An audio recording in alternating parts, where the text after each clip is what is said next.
નવી શિક્ષણ નીતિ અંતર્ગત શાળાઓમાં દર શનિવારે બેગલેસ ડેની શરૂઆત કરવામાં આવી છે। નવસારીના વાંસદા તાલુકાના મિયાઝરી ગામની પ્રાથમિક શાળાએ આ દિવસને વિશેષ બનાવ્યો છે। શાળાની શિક્ષિકાઓ દર્શના પટેલ અને વૈશાલી પટેલ વિદ્યાર્થીઓને વારલી પેઇન્ટિંગ શીખવવાનું નક્કી કર્યું છે। શિક્ષિકાઓએ પહેલે પોતે વારલી પેઇન્ટિંગની તાલીમ મેળવી ત્યારબાદ શાળામાં રહેલા જૂના શૈક્ષણિક સાધનોનો ઉપયોગ કરીને ફ્રેમ બનાવ્યા।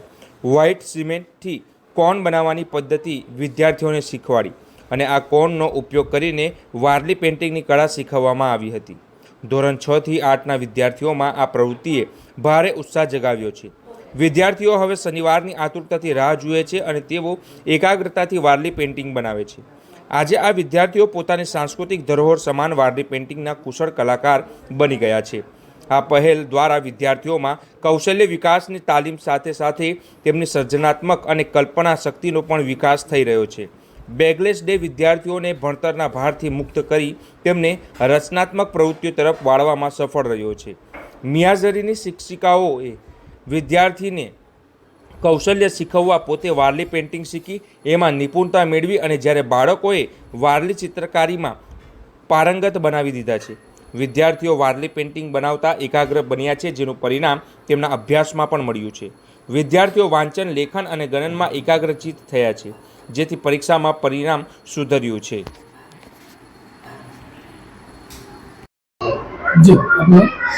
પટેલ વૈશાલીબેન ગોવિંદભાઈ, હું આ શાળામાં મિયાઝરી પ્રાઇમરી શાળા છે એમાં ગણિત વિજ્ઞાનના શિક્ષક તરીકે ફરજ બજાવું છું।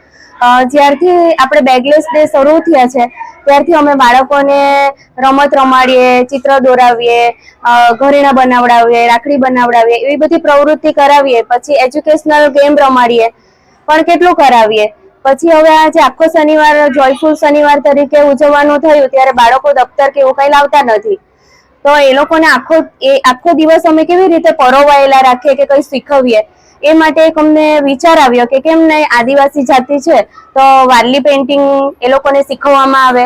તો સૌથી પહેલા અમે જોયું કે મેળામાં સ્ટોલ ઉપર આવા પેઇન્ટિંગ વેચાતા હોય છે અને ખૂબ મોંઘા વેચાતા હોય, તો એમાંથી શું અમે લઈને બાળકોને શીખવી શકીએ। તો પહેલા તો અમે પોતે શીખ્યા અને પછી બાળકોને વારલી પેઇન્ટિંગ દોરતા શીખવ્યું।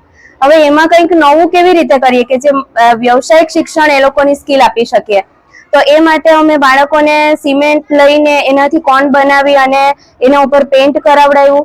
પેઇન્ટ કરાવી અને સરસ મજાની ફ્રેમ બનાવી, કલર કરાવી, એના ઉપર કાગળ લગાવી અને ભવિષ્યમાં એ વેચી શકાય એવું સરસ મજાનું ચિત્ર અને ફ્રેમ તૈયાર કરાવડાવ્યું।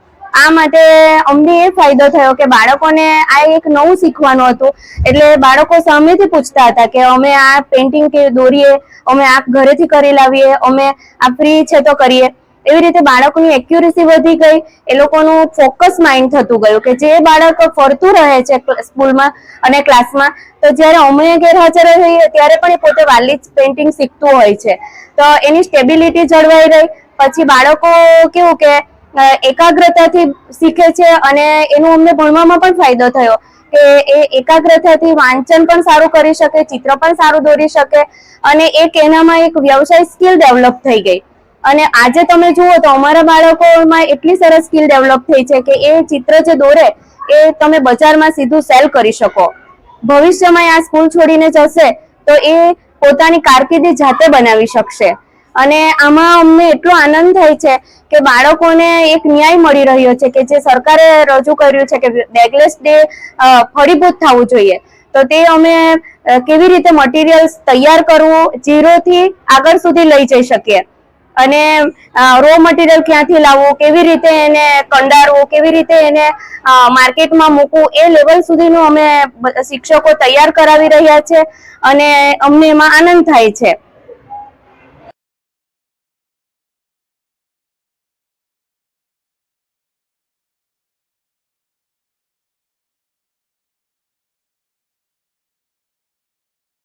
ત્યારે આદિવાસી પટ્ટાની આંતરિયાળ મિયાઝરી શાળાની શિક્ષિકાઓએ બાળકોને અભ્યાસ સાથે કૌશલ્ય તાલીમ આપી ભવિષ્યમાં તેઓ પગભર ઊભા રહી શકે તેની ક્ષમતા પણ આપવાનો પ્રયાસ કર્યો છે, જે આજના યુગમાં પ્રશંસનીય કાર્ય છે। ત્યારે આ રીતના જ્યારે વાલીઓએ પણ આદિવાસી સંસ્કૃતિનું જતન બાળકો નાનપણથી કરતા થયા એની ખુશી છે અને સાથે શિક્ષકો અભ્યાસ અને બાળકોની પ્રવૃત્તિઓમાં પણ કેળવી રહ્યા છે એની સરાહના પણ કરી રહ્યા છે. મારું નામ મનીષાબેન અનિલભાઈ ગાયકવાડ છે અને હું મિયાઝરી ગામની છું અને અમારા 2 બાળકો છે એ મિયાઝરી પ્રાથમિક શાળામાં અભ્યાસ કરે છે. તો બીજા ધોરણમાં છે એનું નામ ધ્યેય અનિલભાઈ ગાયકવાડ છે અને છઠ્ઠા ધોરણમાં છે એમનું નામ કૃતિ અનિલભાઈ ગાયકવાડ છે. તો અહીં જે શિક્ષણની સાથે સાથે રચનાત્મક પ્રવૃત્તિઓ પણ કરવામાં આવે છે, જે સ્કિલ ડેવલપમેન્ટ, એ સ્કિલ બાળકોને સુસુપ્ત શક્તિઓ બહાર લાવવાનું અહીંના શિક્ષકો છે એ કામ કરે છે અને બાળકોને સર્જનાત્મક પ્રવૃત્તિઓ અહીં કરવામાં આવે છે, જેમ કે વાલી પેઇન્ટિંગ છે, માટલી શણગાર છે, પછી રાખડી બનાવવાનું અને માથામાં લગાવવાના ફૂમતા, એવું ઘણું બધી પ્રવૃત્તિઓ છે. એ પ્રવૃત્તિઓ અહીં બાળકોને કરાવવામાં આવે છે. તો ભવિષ્યમાં કદાચ કંઈક નોકરી ન પણ મળે તો એ બાળક એનો ઉદ્યોગ જાતે ઊભો કરી શકે એવી પ્રવૃત્તિ બાળક અહીંથી પહેલેથી જ શરૂઆત થઈ છે.